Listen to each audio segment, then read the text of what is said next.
अस्सलामु अलैकुम रहमतुल्लाह। उम्मीद करता हूँ आप सब लोग खैरियत से होंगे।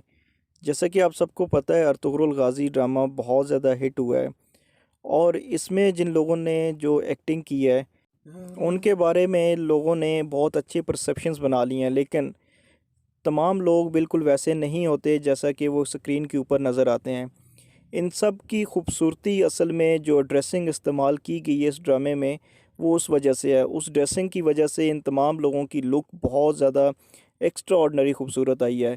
इसी तरह ऐसे ही गोंचा गुल खातून जो हैं, जो कि सीज़न 2 में आई थी, वो असल में अनकरा की रहने वाली हैं और उनकी आज कुछ पर्सनल पिक जो कि वो मॉडलिंग करती हैं वो आपके साथ शेयर करूंगा, ताकि हमें पता चल सके कि इन लोगों की जो असल पर्सनल लाइफ है वो कैसी है। तो अभी आप वो तस्वीर देखें, लेकिन गलत कमेंट ना कीजिएगा, कमेंट से ज़रूर आगाह कीजिएगा। अस्सलाम वालेकुम रहमतुल्लाह।